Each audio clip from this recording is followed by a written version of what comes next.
Ini rahasianya. Pembuka jenis kebaikan. Masuk al di sini. Maka surah Al-Fatihah, seluruh ayatnya, kalau dipelajari dengan benar dan diamalkan, dia akan membuka semua jenis kebaikan yang diharapkan dalam hidup. Orang ingin sukses, pelajari Al-Fatihah, maka akan dibuka kesuksesan. Ada yang sakit, ingin mendapat kesembuhan cepat, pelajari Al-Fatihah. Di situ ada rahasia bagaimana mendapatkan kesembuhan cepat dari Allah. Orang ingin rezeki, ingin ilmu, pelajari Al-Fatihah. Maka di situ ada nilai-nilai kebaikan yang cepat dibuka. Makanya satu-satunya surah dalam Al-Quran yang banyak namanya sesuai dengan objek kebaikannya hanya Al-Fatihah. Dia disebut Asy-Syifa karena di dalamnya ada kandungan untuk mempercepat datangnya kesembuhan dari Allah. Ada kepala suku di Arab dulu tersengat kalajengking Arab. Racun masuk ke dalam sampai sekarat. Secara medis nggak bisa, semua angkat tangan. Datang rombongan sahabat, yang tadinya mampir ditolak, kemudian dikejar. Ada nggak yang bisa menyembuhkan di antara kalian? Satu orang mengangkat tangan. Kata orang ini, insya Allah, bukan saya akan sembuhkan, kalau Allah berkehendak. Dibawa orang ini, kemudian menghadap pada kepala suku tadi, dilihat kondisinya, dibacakan Al-Fatihah. Hanya sekali baca. Tidak diulang, tanpa wasilah apapun, begitu dibacakan, selesai baca, sembuh orangnya. Nah ini pembuka semua jenis, makanya dalam setiap keadaan seringkali dibaca Al-Fatihah, Fatihah, Al-Fatihah. Tapi persoalannya, kok orang dulu bisa sekali baca, sembuh, orang sekarang ratusan ribuan kali nggak sembuh-sembuh gitu. Persoalannya apa? Nah rahasia Al-Fatihah ada di ayat kelimanya. Ini yang mau saya sampaikan, ini hadis qudsi di sini. Ya.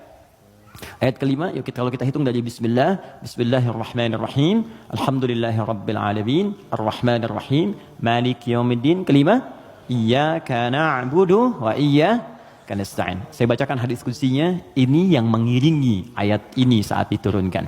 An Abi Hurairah radhiyallahu taala anhu qala, dari riwayat sahabat Abu Hurairah, semoga Allah meridhai kepadanya, qala Rasulullah SAW, saya mendengar Rasulullah SAW berkata, qala Allah azza wa jalla, kata Nabi, saya mendengar Allah menyampaikan di hadis qudsi, qasamtu shalah baini wa baina abdi, saya bagi salat kepada dua bagian antara aku dengan hambaku, wali abdi ma sa'al, dan kalau hambaku benar menunaikan tugasnya, maka aku akan kabulkan apapun yang ia minta pada saat itu. Nah ketika menyebut kalimat salat, ternyata yang disebut Al-Fatihah. Idza qala al-'abdu, jika seorang hamba benar membaca Alhamdulillahi rabbil alamin, qala Allah azza wa jalla, maka Allah akan menjawab, hamadani 'abdi, hambaku sedang memujiku sekarang. Idza qala al-'abdu ar-rahmanir rahim, jika seorang hamba berkata ar-rahmanir rahim, qala Allah azza wa jalla, Allah menjawab, asna 'alayya 'abdi, hambaku sedang menyanjungku sekarang. Idza qala al-'abdu maliki yaumiddin, jika hamba membaca maliki yaumiddin, qala Allah azza wa jalla majjadani 'abdi, maka Allah langsung menjawab, hambaku sedang mengagungkanku sekarang. Gini, maksud kalimat ini di pembuka yang 4 ini, kata para ahli hadis, salah satunya ingin memberikan gambaran kepada kita bahwa setiap beraktivitas rasakan kita dipersaksikan oleh Allah. Itu poinnya. Saya ulang ya.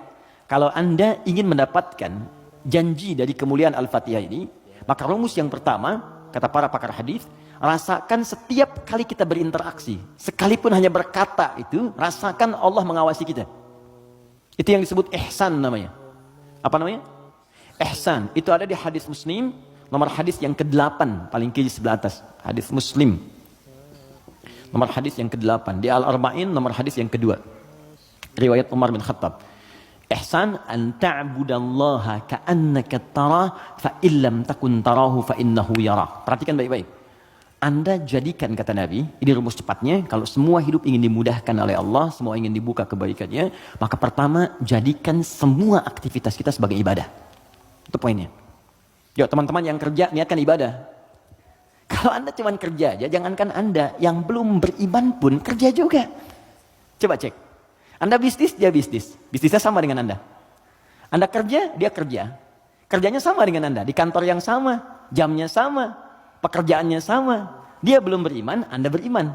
Pertanyaan saya, yang membedakan iman Anda dengan dia yang belum beriman apa? Maka kata Nabi, mesti ada bedanya. Bedanya itu adalah, jadikan pekerjaan kita diniatkan ibadah. Itu poinnya. Makanya setiap pekerjaan kita itu pasti melekat doa di dalamnya. Untuk menjadikan pekerjaan jadi ibadah. Silahkan cek. Cuma dalam Islam ya, Dan kita hormati yang lain. Oke, jangan mencelanya apapun, kita hormati, tapi kita yakini untuk menunjukkan Islam itu agama yang benar. Cuma dalam Islam yang seluruh aktivitasnya bersanding dengan doa. Dari bangun tidur sampai tidur lagi. Coba lihat. Bangun tidur kita ada doanya nggak? Ada. Cek. Yang lain tidak. Bangun tidur kita ada doa. Makan ada doanya? Ada. Minum? Ada. Berpakaian? Ada. Bahkan maaf ya, urusan ke toilet pun ada doanya. Bahkan kakinya diatur. Masuk toilet kaki kiri, keluar kanan. Beda dengan ke masjid. Masuk masjid kaki kanan, keluar kiri. Doa masuk keluar beda. Tuh, bekerja ada doanya. Even kita tidak tahu doanya pun, kata Nabi cukupkan dengan kalimat Bismillahirrahmanirrahim. Kullu amrin dzibalin la yubda'u fihi bismillahirrahmanirrahim fahuwa abtar. Setiap perbuatan baik yang tidak diiringkan kalimat Allah di dalamnya, minimal Bismillahirrahmanirrahim. Paling singkat Bismillah. Minum Bismillah, makan Bismillah, ya bekerja Bismillah. Itu kalau kita nggak ungkapkan itu mohon maaf nilai ibadahnya hilang. Ya. Nah, apa manfaat menjadikan aktivitasnya ibadah? Di antara manfaatnya, kalau kita menjadikan itu ibadah dan kita merasa disertai, diawasi oleh Allah, maka mustahil Anda akan mengerjakan yang buruk dalam hidup. Mustahil. Ini ada minuman ditawarkan pada Anda. Dan Anda merasa saat akan minum ini, Allah mengawasi kita.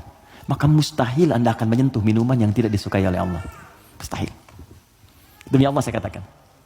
Nggak akan pernah Anda minum minuman yang dilarang, bahkan mengucapkan kalimat Bismillah. Udah minum aja dulu whiskinya pakai Bismillah biar dosanya kurang dikit. Nggak bisa. Mustahil. Nggak akan Anda sentuh. Pekerjaan juga begitu. Ya, kaki, tangan, teman-teman yang tugas di dewan, nggak akan nyusun anggaran macam-macam. Kenapa? Karena merasa Allah lihat. Nggak mungkin Anda tanda tangan sesuatu, sementara Anda merasa disaksikan Allah. Dan Anda tanda tangan pada yang buruk, mustahil. Oh, tapi kan fee-nya besar nih proyeknya. Allah menyaksikan kita. Atau saya istikharah dulu deh biar benar. Jelas ya? Nah, kalau kita merasa disaksikan Allah, kemudian kita berada di track yang benar untuk mengerjakan kebaikan. Jadi dari mulai kepala sampai kaki itu semua baik. Melihat baik, karena takut begitu melihat yang salah Allah lihat nih, malu. Mendengar baik, melangkah baik. Ketika kebaikan ini dijaga, maka terbukalah semua pintu kebaikan. Ini maksudnya. Maka ketika Anda jadikan ibadah, maka perhatikan kalimatnya. Idza qala al-'abdu, ketika hamba sampai pada kalimat iyyaka na'budu.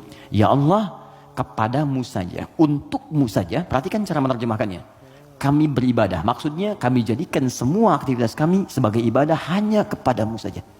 Salat kami hanya untukmu. Puasa kami hanya untukmu. Bekerja pun kami niatkan mendapat ridhamu. Tidur pun kami niatkan mendapat ridhamu. Makanya sebelum tidur kita ada doanya. Kan? Jika Anda benar mengucapkan kalimat ini, iyyaka na'budu, dan kita praktekkan dalam hidup, perhatikan. Wa iyyaka nasta'in. Ya Allah, saya seorang hamba yang pasti punya persoalan dan butuh pertolonganmu. Kalaupun saya punya masalah, pasti saya hanya akan minta kepadamu. Lihat jawabannya. Hadza baini wa baina abdi. Langsung dijawab oleh Allah tuntas. Ini perjanjian antara aku dengan hambaku. Wali abdi. Kalau hambaku benar komitmen dengan perkataannya, mengerjakan semua aktivitasnya sebagai ibadah kepadaku,